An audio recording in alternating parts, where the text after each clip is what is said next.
ನಮಸ್ತೆ ಕರ್ನಾಟಕ. ಇಕ್ಷ್ವಾಕು ವಂಶದಲ್ಲಿ ದಶರಥ ಪುತ್ರನಾಗಿ ಜನಿಸಿ ಬಾಲ್ಯವನ್ನು ಕಳೆದು ಗುರು ವಶಿಷ್ಠ ವಿಶ್ವಾಮಿತ್ರರ ಶಿಷ್ಯನಾಗಿ ಭರತ ಶತ್ರುಘ್ನ ಲಕ್ಷ್ಮಣರಾದಿ ಸಹೋದರರಿಗೆ ಅಣ್ಣನಾಗಿ ಸೀತಾಪತಿಯಾಗಿ ಮಿಥಿಲಾ ನಗರಿಯ ಅಳಿಯನಾಗಿ ಅಯೋಧ್ಯೆಯ ನಗರ ಜನರಿಗೆ ಪ್ರಜಾ ರಕ್ಷಕನಾಗಿ ಹನುಮ ಅಂಗದ ವಿಭೀಷಣಾದಿ ಮಿತ್ರರಿಗೆ ಗೆಳೆಯನಾಗಿ ಲಂಕಾಧಿಪತಿ ರಾವಣನೆಂಬ ರಾಕ್ಷಸನ ಪಾಲಿಗೆ ಧ್ವಂಸಕನಾಗಿ ಹೀಗೆ 10 ಹಲವು ವ್ಯಕ್ತಿತ್ವಗಳ ಮುಖೇನ ಮನುಜ ಕುಲದಲ್ಲಿದ್ದ ಪ್ರಭು ಶ್ರೀರಾಮಚಂದ್ರ ದೇವರಾದದ್ದು ಹೇಗೆ?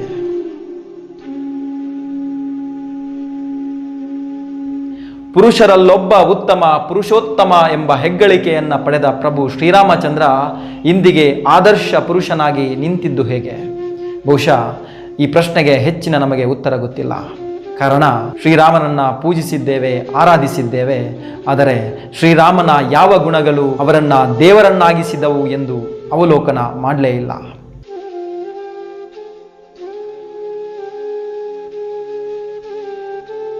ಇಂದಿನ ಮತ್ತು ಮುಂದಿನ ಪೀಳಿಗೆಗೆ ಪ್ರಭು ಶ್ರೀರಾಮಚಂದ್ರನ ಯಾವ ಗುಣಗಳು ಆದರ್ಶವಾಗಬೇಕು? ಅಂದು ಮಹಾತ್ಮ ಗಾಂಧೀಜಿ ಕಂಡಿದ್ದ ರಾಮರಾಜ್ಯದ ಕನಸು ಮತ್ತು ನೀವು ಇವತ್ತು ಕನಸು ಕಾಣುತ್ತಿರುವ ರಾಮರಾಜ್ಯ ನಿಜವಾಗ್ಲೂ ಇತ್ತು ಅಂದಿದ್ದರೆ ಹೇಗಿತ್ತು? ಈ ಎಲ್ಲ ವಿಚಾರಗಳ ಬಗ್ಗೆ ಇವತ್ತಿನ ವಿಡಿಯೋದಲ್ಲಿ ನೋಡುವ. ಬನ್ನಿ ಇವತ್ತಿನ ವಿಡಿಯೋನ ಶುರು ಮಾಡುವ. आ रहा हूं न्याय के 2 पैरों से अन्याय के 10 सर कुचलने।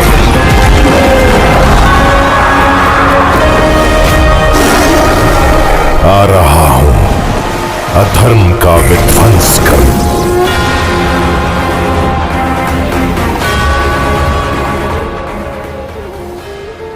ಸ್ನೇಹಿತರೆ, ರಾಮನನ್ನು ಪೂಜಿಸಿ ಆರಾಧಿಸುವ ಪ್ರತಿ ಜೀವರಾಶಿಗಳ ಪ್ರತಿ ಭಾವನೆಯಲ್ಲೂ ರಾಮನಿದ್ದಾನೆ. ಕಾರಣ ರಾಮನ ವ್ಯಕ್ತಿತ್ವ ಅಷ್ಟು ಶ್ರೇಷ್ಠವಾದದ್ದು ಅನ್ನುತ್ತದೆ ವಾಲ್ಮೀಕಿ ರಾಮಾಯಣ. ಹೌದು, ವಾಲ್ಮೀಕಿ ರಾಮಾಯಣವನ್ನು ಬರೆದವರು ವಾಲ್ಮೀಕಿ ಮಹರ್ಷಿಗಳು. ಆದರೆ ವಾಲ್ಮೀಕಿ ರಾಮಾಯಣವನ್ನು ಬರೆಯುವಂತೆ ವಾಲ್ಮೀಕಿ ಮಹರ್ಷಿಗಳಿಗೆ ಪ್ರೇರೇಪಣೆಯನ್ನು ನೀಡಿದವರು ನಾರದ ಮುನಿಗಳು. ಒಂದು ಬಾರಿ ನಾರದ ಮುನಿಗಳು ವಾಲ್ಮೀಕಿ ಮಹರ್ಷಿಗಳ ಆಶ್ರಮದಲ್ಲಿದ್ದಾಗ ವಾಲ್ಮೀಕಿ ಮಹರ್ಷಿಗಳು ನಾರದ ಮುನಿಗಳನ್ನ ಪ್ರಶ್ನೆಯೊಂದನ್ನು ಮಾಡುತ್ತಾರೆ. ನಾನು ಈ ಜಗತ್ತಿಗೆ ಒಂದು ವ್ಯಕ್ತಿಯನ್ನು ಪರಿಚಯಿಸಬೇಕಾಗಿದೆ ಮತ್ತು ಆ ವ್ಯಕ್ತಿ ಯಾವ ಥರ ಇರಬೇಕು ಅಂತ ಹೇಳಿದ್ರೆ, ಇವತ್ತಿನಿಂದ ಮುಂದಿನ ಸಾವಿರ ವರ್ಷಗಳವರೆಗೂ ಆತ ಆದರ್ಶವಾಗಿರಬೇಕು. ಆತನ ವ್ಯಕ್ತಿತ್ವ ಈ ಹಿಂದೆ ಮತ್ತು ಇನ್ನು ಮುಂದೆ ಎಂದಿಗೂ ಕೂಡ ಈ ಜಗತ್ತಿನಲ್ಲಿ ಕಂಡಿರಬಾರದು ಮತ್ತು ಆತನ ಸಚ್ಚಾರಿತ್ರ್ಯ ಸದ್ಗುಣಗಳು ಪ್ರತಿಯೊಬ್ಬರಿಗೂ ಆದರ್ಶವಾಗಬೇಕು. ಅಂಥ ವ್ಯಕ್ತಿತ್ವ ಈ ಜಗತ್ತಿನಲ್ಲಿ ಯಾರಾದರೂ ಇದ್ದಾರೆಯೇ ಅನ್ನುವ ಪ್ರಶ್ನೆಯನ್ನು ವಾಲ್ಮೀಕಿ ಮಹರ್ಷಿಗಳು ನಾರದ ಮುನಿಗಳನ್ನು ಕೇಳ್ತಾರೆ. ಈ ಸಂದರ್ಭ ನಾರದ ಮುನಿಗಳು ಅಂತಹದೇ ಒಬ್ಬ ವ್ಯಕ್ತಿಯನ್ನು ವಾಲ್ಮೀಕಿ ಮಹರ್ಷಿಗಳಿಗೆ ಪರಿಚಯವನ್ನು ಮಾಡ್ತಾರೆ.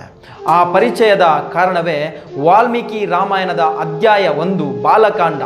ಆ ಅಧ್ಯಾಯ 1ರ 8ನೇ ಶ್ಲೋಕದಿಂದ ಸುಮಾರು 18ನೇ ಶ್ಲೋಕದವರೆಗೆ ರಾಮನ ವ್ಯಕ್ತಿತ್ವ ಹೇಗಿತ್ತು ಮತ್ತು ರಾಮನ ವ್ಯಕ್ತಿತ್ವ ಎಂತಹುದು ಅನ್ನೋದನ್ನು ನಾರದ ಮುನಿಗಳು ವಾಲ್ಮೀಕಿ ಮಹರ್ಷಿಗಳಿಗೆ ಹೇಳ್ತಾ ಹೋಗ್ತಾರೆ. ಅಧ್ಯಾಯ 1 8ನೇ ಶ್ಲೋಕದಿಂದ ಆರಂಭವಾಗುವ ಈ ಶ್ಲೋಕ 18ನೇ ಶ್ಲೋಕದವರೆಗೆ ರಾಮನ ವ್ಯಕ್ತಿತ್ವವನ್ನು ವಿವರಿಸ್ತಾ ಹೋಗುತ್ತೆ. ಹೀಗೆ 8ನೇ ಶ್ಲೋಕದಿಂದ 18ನೇ ಶ್ಲೋಕದವರೆಗೆ ವಿವರಿಸುವ ರಾಮನ ವ್ಯಕ್ತಿತ್ವ ಹೇಗಿತ್ತು ಅಂತ ನೋಡೋದಾದ್ರೆ ನಾರದ ಮುನಿಗಳು ಈ ರೀತಿ ವಿವರಿಸ್ತಾ ಹೋಗ್ತಾರೆ. ಇಕ್ಷ್ವಾಕು ವಂಶದಲ್ಲಿ ಜನಿಸಿದ ಆತನನ್ನು ರಾಮ ಎಂಬ ನಾಮದಿಂದ ಜನರು ಕರೆಯುತ್ತಿದ್ದರು.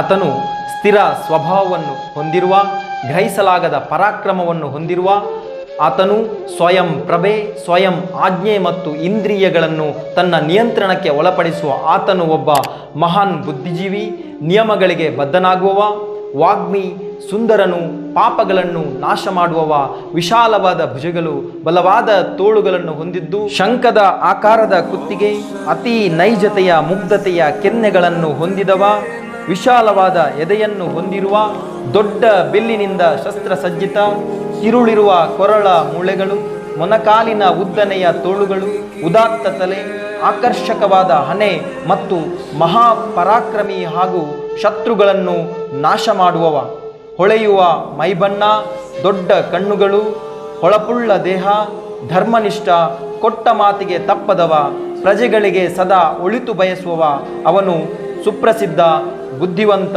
ಮತ್ತು ಹೃದಯದಲ್ಲಿ ಪರಿಶುದ್ಧ. ಬ್ರಹ್ಮನಂತೆ ಮಂಗಳಕರ ಶ್ರೀರಾಮನು ಈ ಪ್ರಪಂಚದ ಪೋಷಕ, ಶತ್ರುಗಳ ನಾಶಕ ಮತ್ತು ಎಲ್ಲ ಜೀವಿಗಳ ನೈತಿಕ ಸಂಹಿತೆಯ ರಕ್ಷಕ, ರಾಜನ ಕರ್ತವ್ಯಗಳನ್ನು ನಿರ್ವಹಿಸಿದವನು, ಪ್ರಜಾ ರಕ್ಷಕ, ಮಹಾನ್ ಬಿಲ್ಲುಗಾರ, ಪ್ರತಿಭಾವಂತ, ಎಲ್ಲ ಜನರೊಂದಿಗೆ ಅಂದರೆ ತನಗೆ ಕೇಡು ಬಯಸಿದವರಿಗೂ ವಿನಯಶೀಲನು, ಪ್ರೀತಿಪಾತ್ರನೂ ಆಗಿರುತ್ತಾನೆ. ವಿಚಲಿತರಾಗದ ಮನಸ್ಸನ್ನು ಹೊಂದಿದವ, ಸಂದರ್ಭಕ್ಕೆ ಸಹಿತವಾದ ಯೋಚನೆ ಮತ್ತು ಯೋಜನೆ ಹೊಂದಿದವ.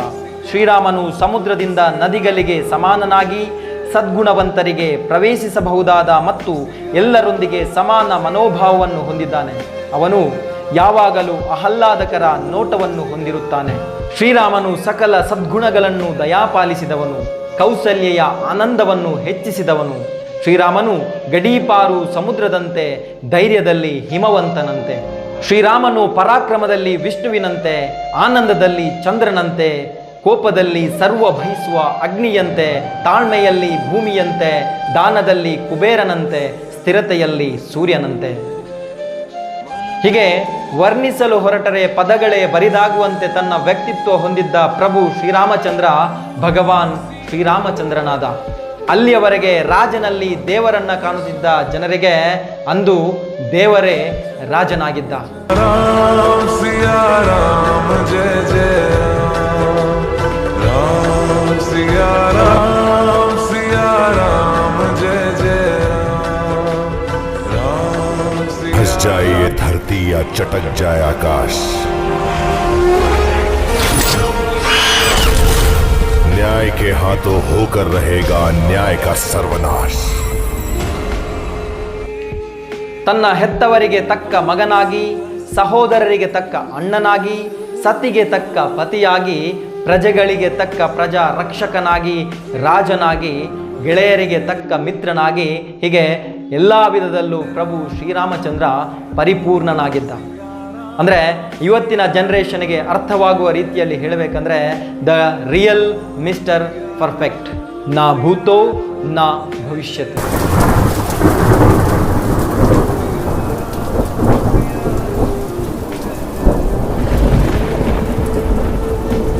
ಹೀಗೆ ತನ್ನ ವ್ಯಕ್ತಿತ್ವದ ಮುಖೇನ ನಮಗೆಲ್ಲರಿಗೂ ಆದರ್ಶವಾಗುವ ಪ್ರಭು ಶ್ರೀರಾಮಚಂದ್ರ ಒಬ್ಬ ರಾಜನಾಗಿ ರಾಜಧರ್ಮವನ್ನು ಯಾವ ರೀತಿ ಪಾಲಿಸಬೇಕೆಂದು ತ್ರೇತಾಯುಗದಲ್ಲಿಯೇ ಜಗತ್ತಿಗೆ ತಿಳಿಸಿಕೊಟ್ಟಿದ್ದ ಪ್ರಭು ಶ್ರೀರಾಮಚಂದ್ರ.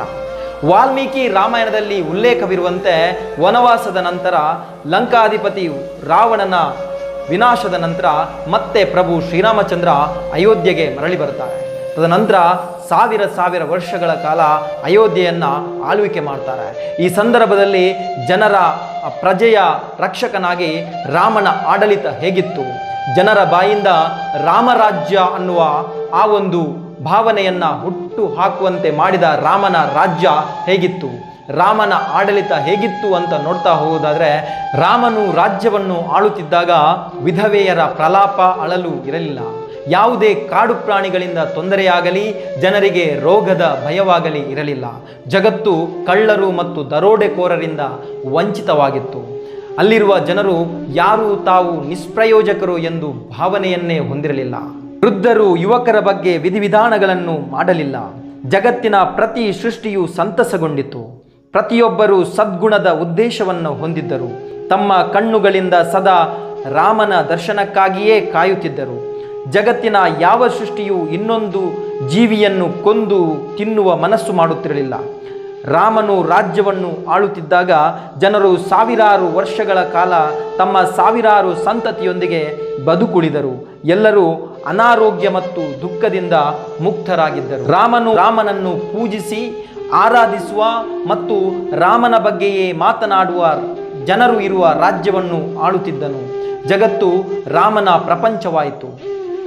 ಅಲ್ಲಿನ ಮರಗಳು ಕೀಟಗಳಿಗೆ ಮತ್ತು ಕೀಟಗಳಿಂದ ಯಾವುದೇ ತೊಂದರೆಯಾಗದಂತೆ ನಿಯಮಿತವಾಗಿ ಹೂವು ಮತ್ತು ಹಣ್ಣುಗಳನ್ನು ನೀಡುತ್ತಿದ್ದವು. ನಿಯಮಕ್ಕೆ ಸರಿಯಾಗಿ ಮೋಡಗಳು ಮಳೆಯಾಗುತ್ತಿದ್ದವು ಮತ್ತು ಗಾಳಿಯು ಸ್ಪರ್ಶಕ್ಕೆ ಆಹ್ಲಾದಕರವಾಗಿತ್ತು. ರಾಮನ ಆಳ್ವಿಕೆಯ ಸಮಯದಲ್ಲಿ ಎಲ್ಲ ವರ್ಗದ ಜನರು ಅಂದರೆ ಬ್ರಾಹ್ಮಣರು, ಕ್ಷತ್ರಿಯರು, ವೈಶ್ಯರು, ಶೂದ್ರರು ತಮ್ಮ ತಮ್ಮ ಕೆಲಸಗಳಿಂದ ತೃಪ್ತರಾಗಿದ್ದರು.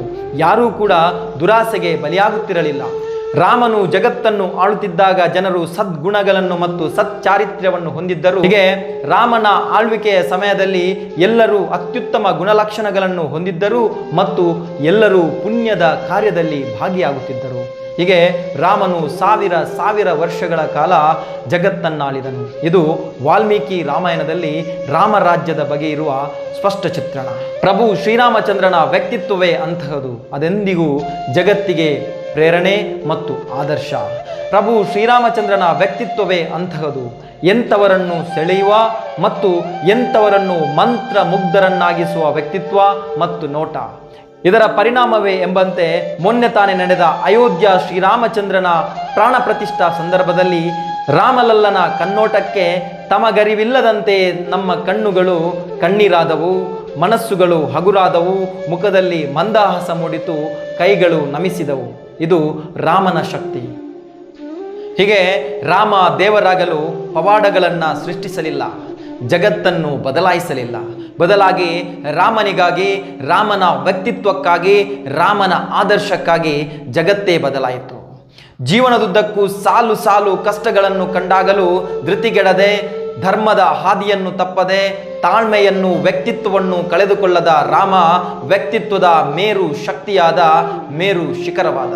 ಈ ಜಗತ್ತಿನಲ್ಲಿ ಶ್ರೀರಾಮಚಂದ್ರನನ್ನ ಆರಾಧಿಸಿ ಪೂಜಿಸುವವರು ಇದ್ದಾರೆ. ಅದೇ ರೀತಿ ರಾಮನ ವ್ಯಕ್ತಿತ್ವವನ್ನು, ಅವನ ಅಸ್ತಿತ್ವವನ್ನು ಪ್ರಶ್ನಿಸುವವರು, ಟೀಕಿಸುವವರು, ಅನುಮಾನಿಸುವವರು, ಅವಮಾನಿಸುವವರು ಅಂದಿನ ಕಾಲಕ್ಕೂ ಇದ್ದರು, ಇಂದಿಗೂ ಇದ್ದಾರೆ. ಆದರೆ ಅವರು ಯಾರು ಶಾಶ್ವತವಲ್ಲ. ರಾಮ ಅಜರಾಮರ. ಕಾರಣ ರಾಮನನ್ನ ವಿರೋಧಿಸುವವರು 100,000ದಲ್ಲಿದ್ದರೆ, ಆರಾಧಿಸಿ ಪೂಜಿಸುವವರು 1,00,000 ಕೋಟಿಯಲ್ಲಿದ್ದಾರೆ. ಹಾಗಾಗಿ ರಾಮ ಯಾವುದೇ ಜಾತಿ, ಮತ, ಧರ್ಮ, ಪಂಥ ಅಥವಾ ದೇಶದ ಇತಿಮಿತಿಗೆ ಸೀಮಿತವಾದವನಲ್ಲ.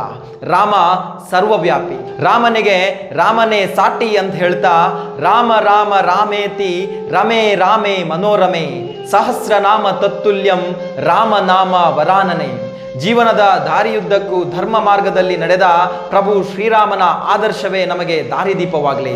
1000 ದೇವರ ನಾಮಗಳಿಗೆ ಸಮಾನವಾಗಿರುವ ಪ್ರಭು ಶ್ರೀರಾಮನ ನಾಮವೇ ನಮಗೆ ಧ್ಯೇಯವಾಗಲಿ ಅಂತ ಹೇಳ್ತಾ, ಆಧ್ಯಾತ್ಮಿಕ ಚಿಂತನೆಯುಳ್ಳ ಮತ್ತು ರಾಮನ ವ್ಯಕ್ತಿತ್ವದ ಚಿತ್ರಣದ ಈ ವಿಡಿಯೋ ನಿಮಗೆ ಇಷ್ಟವಾಗಿರಬಹುದು. ಪ್ರಭು ಶ್ರೀರಾಮನ ಬಗ್ಗೆ ನಿಮಗಿರುವ ಚಿಂತನೆಗಳೇನು? ರಾಮ ನಿಮಗೇಕೆ ಆದರ್ಶ ಎಂಬುದನ್ನು ಕಾಮೆಂಟ್ ಮಾಡಿ. ಸಹೃದಯಿ ಮಿತ್ರರಾದ ನಿಮ್ಮ ಸಲಹೆ ಸಹಕಾರ ಇನ್ನಷ್ಟು ಇಂತಹ ಧನಾತ್ಮಕ ವಿಚಾರಗಳ ಪ್ರಸ್ತುತಿಗೆ ನನಗೆ ಪ್ರೇರಣೆ ಅಂತ ಹೇಳ್ತಾ, ನಿಮ್ಮ ಅಮೂಲ್ಯವಾದ ಸಮಯವನ್ನು ಈ ವಿಡಿಯೋದ ವಿಚಾರಗಳಿಗೆ ಮೀಸಲಿಟ್ಟಿದ್ದೀರಿ. ನಿಮಗೆ ಅನಂತ ಧನ್ಯವಾದ. ಮುಂದಿನ ವಿಡಿಯೋದಲ್ಲಿ ಮತ್ತೆ ಸಿಗ್ತೀನಿ. ನಮಸ್ಕಾರ.